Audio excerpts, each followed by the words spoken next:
कार्तिक मातम में 25वां अध्याय।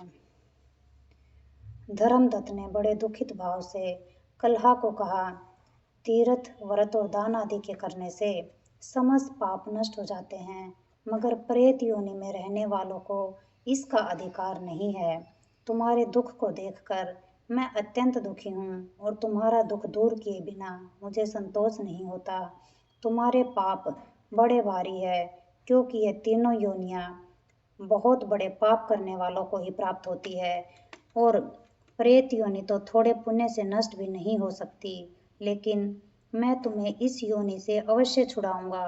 इसलिए मैंने जो कार्तिक का व्रत किया है उसका आधा पुण्य तुम्हें देता हूँ, क्योंकि यज्ञ, दान और तीर्थ से सब निश्चय ही कार्तिक के व्रत के पुण्य के समान नहीं है। देव ऋषि नारद बोले, हे राजन, इतना कहकर धर्मदत्त उसको ओम नमो भगवते वासुदेवाय यह 12 अक्षर मंत्र उसको सुनाया और तुलसी का जल उसके ऊपर छिड़का। बस फिर क्या था, क्षण भर में वह प्रेत योनि से छुटकर प्रज्वलित शिखा के समान दिव्य रूप धारण कर लक्ष्मी के समान सुंदर हो गई।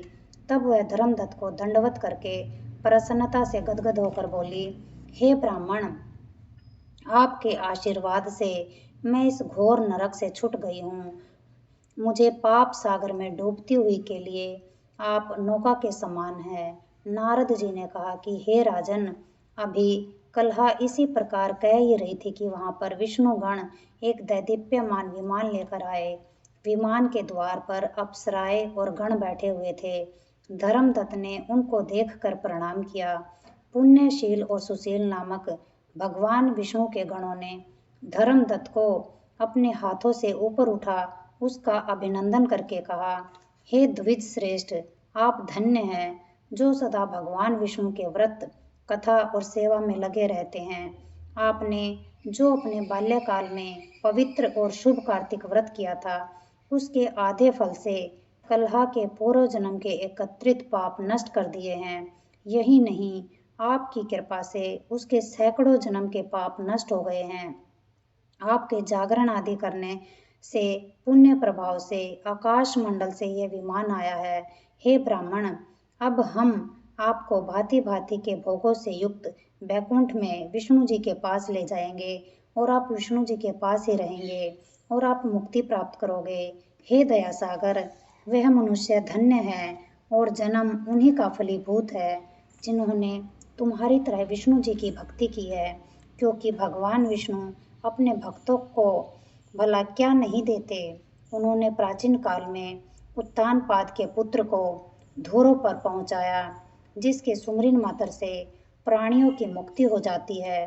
प्राचीन काल में विष्णु जी केवल अपने नाम के स्मरण से ही आप द्वारा पकड़े हुए हाथी को हस्त योनि से मुक्त करके जय नाम देकर अपना पार्षद बना लिया। तुमने उसी विष्णु की सेवा की है, इसलिए तुम अपनी दोनों स्त्रियों सहित 1000 वर्ष तक भगवान विष्णु के पास निवास करोगे। जब तुम्हारा पुण्य क्षीण हो जाएगा, तब तुम सूर्य वंश में अपनी दोनों रानियों के साथ राजा दशरथ के नाम से प्रसिद्ध होगे, तथा यह कलहा तुम्हारे आधे पुण्य की भागीदार होने के नाते तुम्हारी तीसरी भार्या होगी। वह भगवान विष्णु पुत्र के रूप में तुम्हारे पास रहेंगे और देवताओं का कार्य करेंगे। विष्णु जी को प्रसन्न करने वाले तुम्हारे कार्तिक व्रत से अधिक महत्वपूर्ण यहाँ दान, तीर्थ आदि और कोई कुछ भी नहीं है।